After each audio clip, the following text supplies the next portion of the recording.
JP, you are still under oath. Thank you for the reminder, Chairperson. Yes. Mr. Skakani. Thank you, Chair. May I just request the as we round off this topic of the 14th or 15th, ask the tribunal to get what was called Exhibit 4. It's a layout. If you could be given that, and Exhibit 5, which is the notes that my learned friend Mr. Matonsela placed before the tribunal. It's the notes on the footage.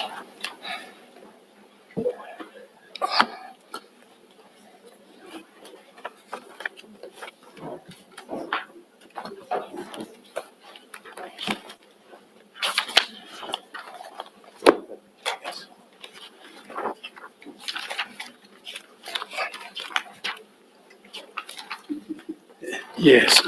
And We Chair, have it. Yes. Can I also say, Chair, I'm going to read, the panel doesn't have to go there. I'm going to read from the record, which is the complainant's evidence in chief. It's the hearing of the 20th of January 2025. You could just note. And as I did before, Chair, what I will do is to point those things out, and in everything as I will do, and allow the witness to fly on autopilot on each of those topics, because it makes it easier. JP, can I take you to that first and read you what the complainant says on the 20th, and so that you can help the tribunal compare whether the version is the same. It's at page 65, which is page 152 of the consolidated. 155 of the 152 of the document that we did to make things easier.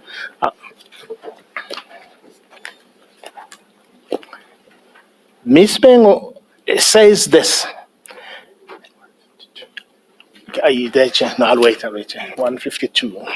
It's 152 of the bundle, on the strength of which I testified in the morning. Yes, Chair. You will see the points that it says, and this is what the complainant says. I was coming from the chambers of the judge that I was working with. He heard the footsteps because it is not a mat there, it is tiles.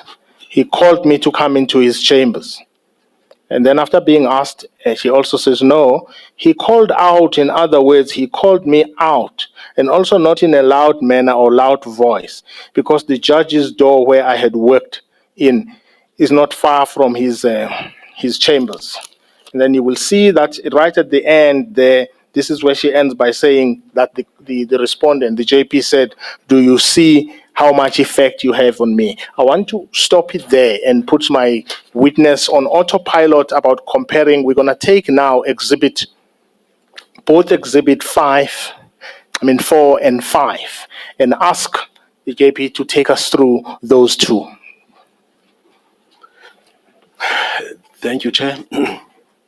So a version has been proffered. Could you just wait for the JP? I think JP is still reading. Chair is still reading. Thanks. Okay. Thank you, Chair. So, Council, I take it that you were reading from page 65. Yes. Of the transcript, which is page 152 of this document. The document consolidated. Yes. The point being made there is that she was coming from her chambers. So I will need to be aided with the map. I don't have a copy.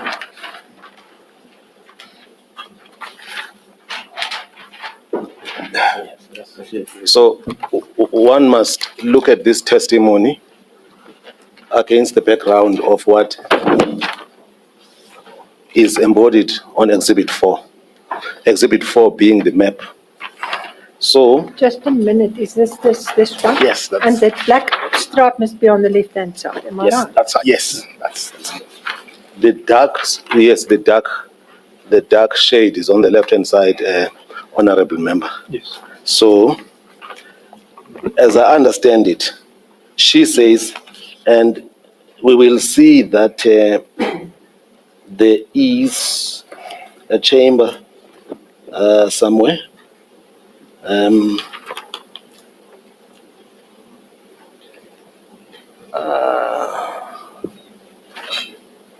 Actually, yes.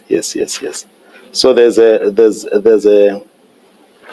arrow which goes down, and then that arrow turns to the right on Exhibit 4.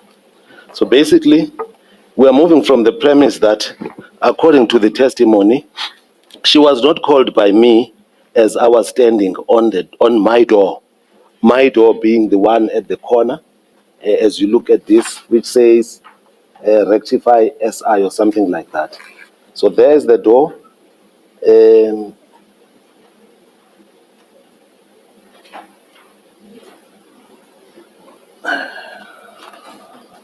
I'm trying to make sense from this document. Yes, new judge's chambers is right at the corner. So it is not her testimony that I called her while standing on that door marked B1.10. So she claims to have gone down this way. I was from the chambers of the judge that I was working with. He had the footsteps because it is not a mat there, it is tiles. He called me into his chambers. Then she says later on, she came back. In other words, the way in which she went, she then turned back. So it's either I called her while standing on my door. That is not the evidence. It seems from what I gleaned that I might have called her from the chambers of my secretary, not my chambers, but I'm just being benevolent there, Chairperson. So I would like us to look at this testimony in the context of Exhibit 4. But then, most importantly, we need to go to Exhibit 5. Is Exhibit 5 the footage? Because at this point, I would then say, let's look at this testimony. Let us have a look at the footage, but I'm covered by this exhibit. Thank you, sister. This is Exhibit 5. Exhibit 5 is CCV footage in Ray Mtata High Court corridor on 14 November 2022, notes on movement of people. I hope the honorable members have laid their hands on, and the chairperson too. Thank you. So we don't bother ourselves with what the introduction is about. We don't bother ourselves with the morning session of 14 November, for present purposes, of course. Then we go to the second last page of that document. Footage 2, afternoon of 14 November 2022. It reads, Ms. Mengo is seen emerging at the corner coming from the direction of Chamber 9. She's walking down the passage in the direction of Chamber 0. She's carrying a tray with teacups in her hand. She is seen exiting the corridor through C01 door. So, were the footage to be, the video to be played, we would actually see the complainant emerging as stated here, because this is a document that is the subject of agreement between the parties. Then, paragraph 30, Ms. Mengo is seen entering the passage again through C1. So, in other words, she went in that direction and then she came back. Is seen entering the passage again, C1 door, ushering two individuals into Chamber 1. She and one of the two males enter the AJ's office. So that's not my office. Later, Ms. Mengo is seen coming out of Chamber 1 and exits through the door, C1 door.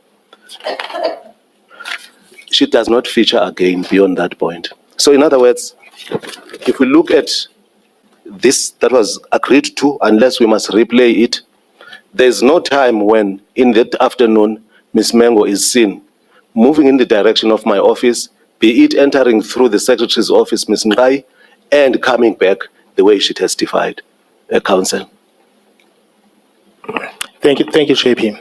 So the version testified to on the 16th, on the 20th rather, as you pointed to, that version does not find support from the footage, CCV footage, the video that was played. And in fact, if one has recourse to page 21, which is paragraph 20, where she says, a day later, he sees me walking down the corridor and imitates how I walk. So it must be that there was a time when as she was moving down the corridor, according to her sworn statement in the complaint, that there's a time when she was walking down and then I imitated her walks, according to what I'm reading. I didn't comment, I walked past instead. On my way back,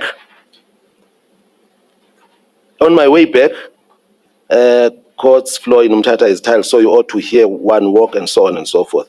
I noticed that his secretary was not in her office on her way back. Got in and he showed me his trousers and so on and so forth. So this version, which is embodied in the complaint affidavit, in any event concerning the 15th,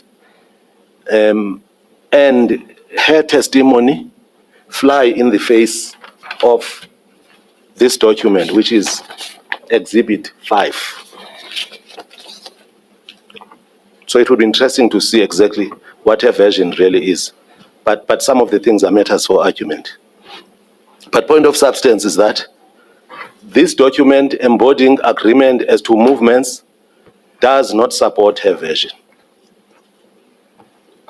I am coming to this tribunal saying I parked my vehicle at the parking lot at 1620 as shown in the report. I walked up, I must have gotten to my office around 1630. So, counsel, I believe that disposes of the incident of 15 or 14 or 14 or 15, whatever the case is.